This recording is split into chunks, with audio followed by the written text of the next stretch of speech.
2 दिन पूर्व एक केस पंजीकृत किया गया था जिसमें कुछ वन कर्मियों के साथ लोगों द्वारा मारपीट की गई थी।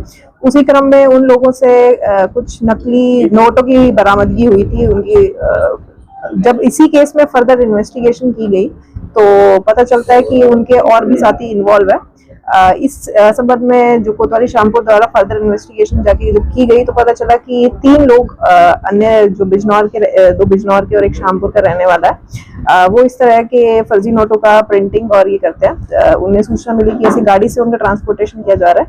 तब जब इस गाड़ी को इंटरसेप्ट किया गया तो उस गाड़ी से करीबन 52,000 के प्रिंटेड नोट्स मिले, जो शीट्स में थे, जो अभी तक कटे नहीं थे। इसके साथ साथ ही 1 लैपटॉप और 2 प्रिंटर्स की भी बरामदगी हुई।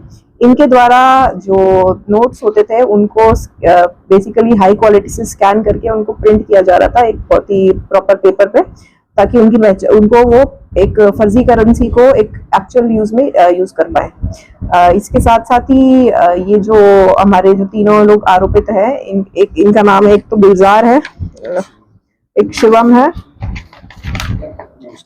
और उसका जीजा है, एक शगुन जोशी, देवेंद्र और गुलजार है। इसमें से एक जीजा और साला है। तो इन तीनों आरोपियों को अरेस्ट किया गया। देखिए जो देवेंद्र और गुलजार है ये तो बिजनौर, वैसे मूलतः बिजनौर के निवासी हैं, और पर ये जो पूरा नेटवर्क है ये लाल ढंग से ऑपरेट किया जाता है। 52,000 के वैल्यू के नोट्स हैं जो शीट्स के फॉर्म में बरामद हुए हैं। वो अभी कटे नहीं थे, वो शीट्स के फॉर्म में बरामद हुए। उनकी वैल्यू 52,000 है। कुछ 500 के भी है और कुछ 200 के भी। क्या मतलब इसमें मास्टरमाइंड पकड़ा गया है या भी वांछित है या फिर इनके साथ कहीं और भी जुड़े हुए हो सकते हैं? देखिए वो हम आगे इन्वेस्टिगेशन का पार्ट है कि ये इनका कोई और आगे कहीं और सप्लाई कर रहे हैं या कोई ऑर्गेनाइज तरह से वो काम कर रहे हैं। अभी तक जो है वो इन 6 लोगों की जो अरेस्टिंग हुई है यही इसी मार्केट में इन लोगों ने चलाए हैं। देखिए जो इनके द्वारा जो इंटरोगेशन में बताया गया उसमें इनके द्वारा कुछ प्रीवियसली भी कुछ पेपर्स प्रिंट किए गए थे, जिसमें कुछ की क्वालिटी खराब थी तो वो मार्केट में चल नहीं पाए, बट कुछ अराउंड 50,000 इनके द्वारा मार्केट में चलाई गई। किस तरीके का मैम पेपर लगाते थे, किस तरीके के पेपर लगाते थे?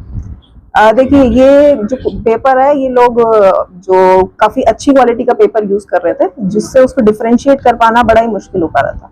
ये जो जीएसएम और जो पेपर की क्वालिटी होती है वो काफी जो एक्चुअल नोट होते हैं उससे सिमिलर उन्होंने ढूंढा था और उसको वो फिर यूटिलाइज कर रहे थे। पुलिस अब इस गैंग के पूरे सिंडिकेट को मार्केट में फैलने से रोक रही है और इसकी बारीकी से जांच कर रही है। बाजार में सामान लेते वक्त असली और नकली नोट की पहचान जरूर करें, क्योंकि आपका एक छोटा सा कदम देश की अर्थव्यवस्था को बचा सकता है। हरदार पुलिस की इस शानदार कामयाबी पर आपकी क्या राय है, हमें कमेंट बॉक्स में जरूर बताएं।